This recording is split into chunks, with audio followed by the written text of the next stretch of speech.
Estimasi merupakan salah satu proses inferensi. Yang lainnya nanti adalah uji hipotesis. Nah, di video sebelumnya saya sudah memberikan gambaran permasalahan terkait dengan inferensi statistika, yaitu seringkali kita ingin mengetahui suatu kondisi populasi, misalkan parameter populasi rataan, rataan populasi. Di contoh sebelumnya kita ingin tahu berapa rata-rata tingkat cacat produk yang dihasilkan oleh perusahaan B dan perusahaan A. Tetapi yang kita miliki datanya hanya pembelian 6 lot terakhir. Nah, jadi itu salah satu permasalahan yang dihadapi. Kita ingin mengetahui rataan populasi, tetapi kita hanya memiliki rataan sampel. Nah, tujuan dilakukannya proses estimasi adalah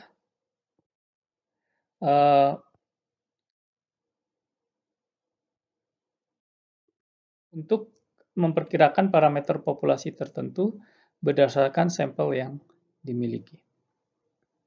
Nah, parameter populasi tergantung distribusinya ya. Kalau distribusi normal kita punya mu dan sigma ya.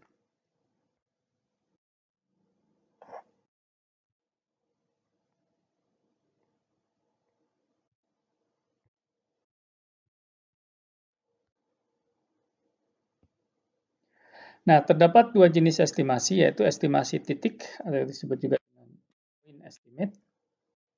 Ya. Selain itu ada yang disebut dengan estimasi selang atau interval estimation. Nah, ada 3 syarat estimator yang baik. Yang pertama dia adalah unbiased atau tidak bias, kedua efisien, dan yang ketiga adalah konsisten. Saya akan jelaskan lebih dalam satu demi satu. Nah, sebelumnya ada definisi estimator titik. Variabel random theta hat disebut sebagai sebuah estimator dari theta. Jadi sekali lagi huruf Yunani itu melambangkan parameter populasi. Nah, dan nilai estimator tersebut disebut dengan estimasi titik dari theta. Nah, jadi dari satu populasi ini ada sebuah theta yang kita tidak pernah tahu. Maaf ya, ini nggak ada yang kita tidak pernah tahu. Lalu kita ambil sampel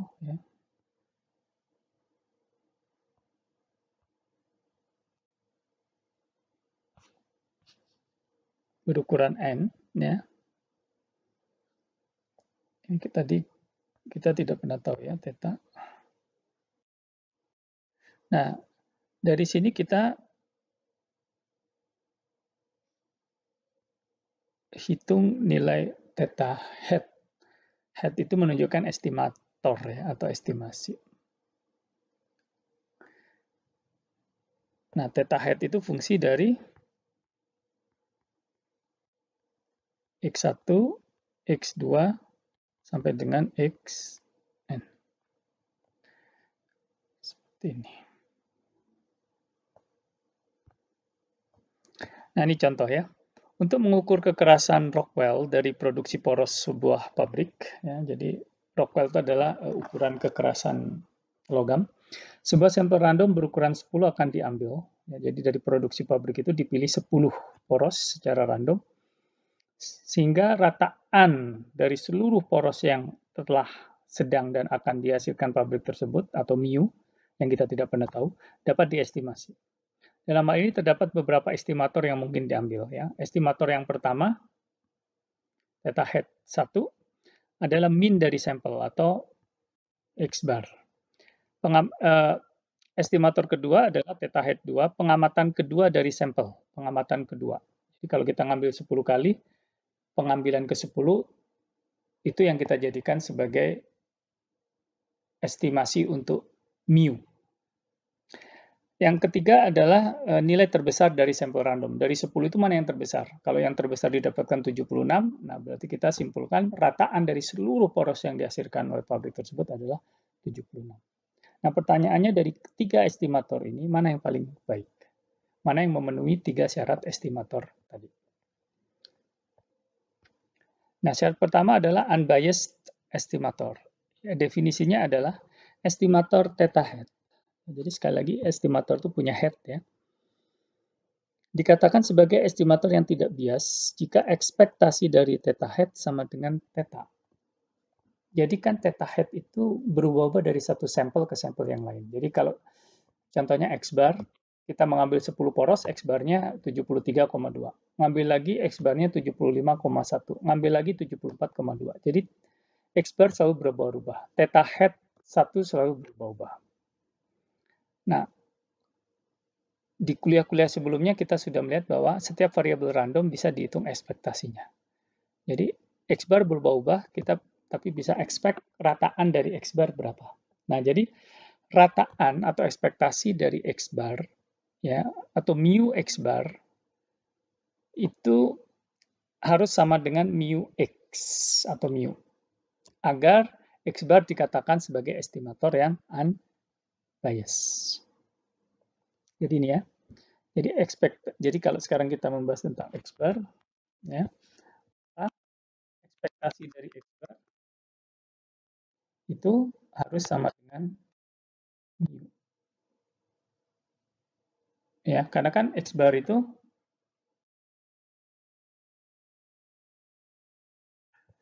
nah, jadi ekspektasi dari X bar ya, itu harus sama dengan yang diestimasi yaitu. Benar nggak? Nah, masih ingat teorema limit sentral? Jadi menurut teorema limit sentral seperti apa? Mu X bar sama. Nah, berarti X bar adalah unbiased. Nah, jika sebaliknya yang terjadi, artinya jika ekspektasi, sorry,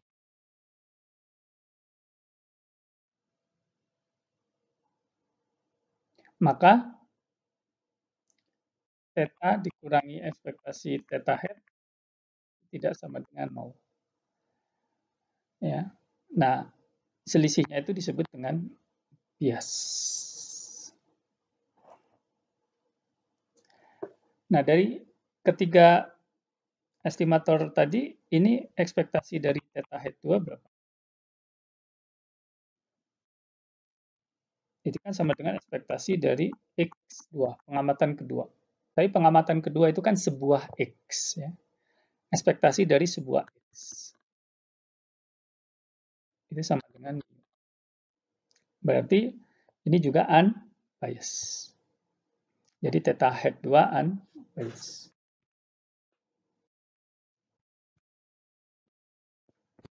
Nah, bagaimana dengan theta head 3? Kita nggak pakai perhitungan, tapi secara logika, kalau yang diambil selalu yang terbesar, ya, yang terbesar itu kan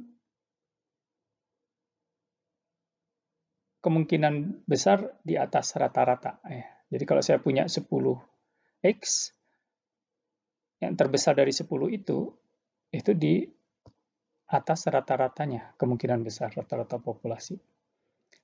Jadi dari sampel pertama di atas rata-rata populasi, dari sampel kedua, theta head 3 di atas rata-rata populasi, dan seterusnya, maka kita bisa expect, maka theta head 3 itu adalah bias.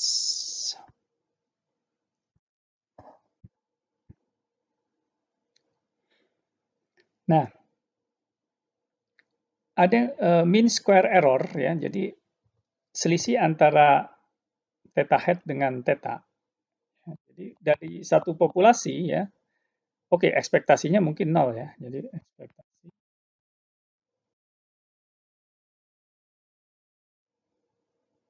ya.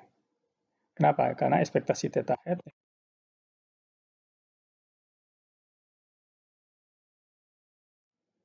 ini tadi apa? Mu minus mu sama dengan 0 ya. Nah,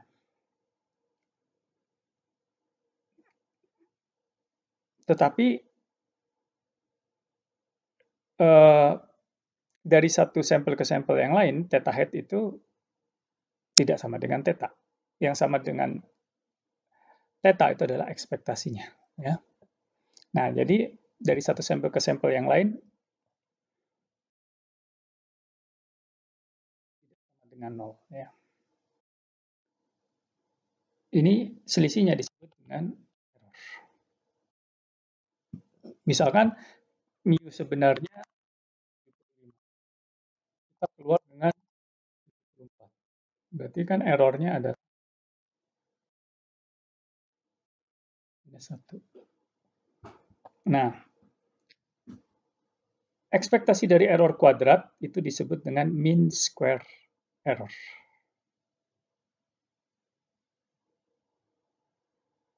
Ya, dibagi dengan n minus 1. Ya. Ini square error ya. Maaf. Square error kalau ekspektasinya min ya, udah dibagi n minus 1. Nah,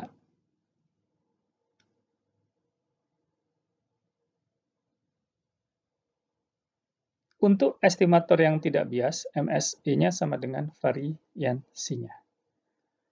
Ya, ini bisa dipecah jadi dua pakai manipulasi matematis. Ya, tetapi kalau dia unbiased, perhatikan. Kalau dia unbiased, theta dikurangi theta kan, sama dengan 0. Ya. Jadi kalau unbiased, term ini sama dengan 0. Jadi ini sendiri adalah theta dikurangi ekspektasi theta. Ya, jadi theta head dikurangi mu theta head kuadrat. Ekspektasinya itu by definition adalah variansi. Jadi mean square error, ini mean square error itu sama dengan uh, variansinya.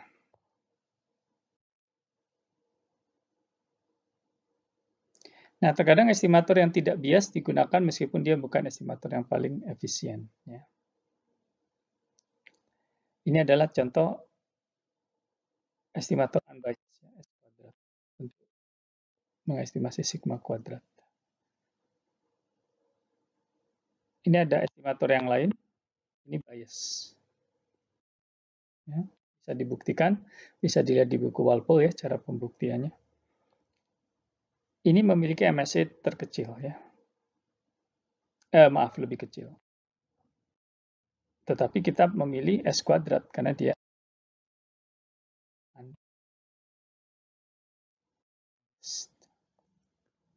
Nah, jadi apa itu estimator yang efisien? Tadi sudah kita lihat. Estimator efisien adalah ya kita bisa membandingkan MSE ya dari beberapa estimator. Ya. Jadi ini MSE estimator 1 ya. Ini adalah MSE estimator 2. Nah, perbandingannya dibagi itu ya. Itu disebut dengan efisiensi relatif. Ya. Nah, jika kurang dari satu, kalau kurang dari satu berarti pembilang lebih kecil dari penyebut. Ya. Maka estimator yang di atas, dalam hal contoh ini adalah theta head 1, itu lebih efisien dibanding dengan estimator theta head 2. Oke, sekarang kita bandingkan. Theta head 1, ya, variansinya berapa? Karena tadi sudah kita buktikan bahwa unbiased. Di slide sebelumnya kalau dia unbiased,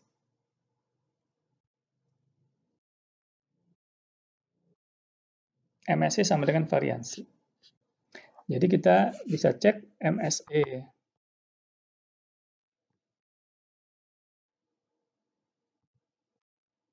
atau X kuadrat, X bar ya, rataan. Itu tadi apa MSE-nya? Sama dengan variansinya. Berdasarkan dalil limit sentral, variansi sigma kuadrat berapa? Ya. Jadi ini MSE theta head 1.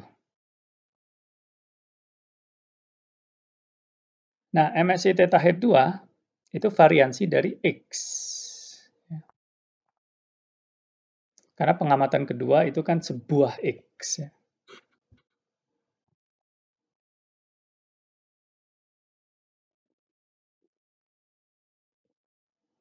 Nah, sekarang kita bandingkan. Ya.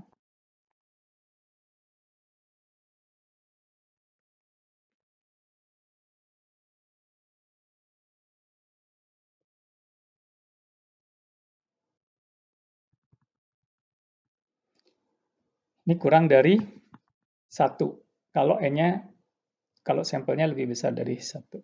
Nah, jadi kita simpulkan bahwa estimator X bar lebih efisien dibanding estimator pengamatan kedua. Nah, berikutnya adalah estimator yang konsisten. Definisinya, estimator theta, fungsi dari ukuran sampel N, ya, dikatakan sebagai estimator yang konsisten jika estimator ini nilainya semakin mendekati parameter yang diestimasi sejalan dengan meningkatnya N. Jadi, semakin besar N, ya, maka nilai estimasinya makin mendekati yang diestimasi. Parameter yang tidak konsisten itu adalah parameter yang berpindah-pindah, ya. Nah, rataan sampel itu adalah konsisten, ya. Karena semakin besar, masih ingat ya, dari limit sentral,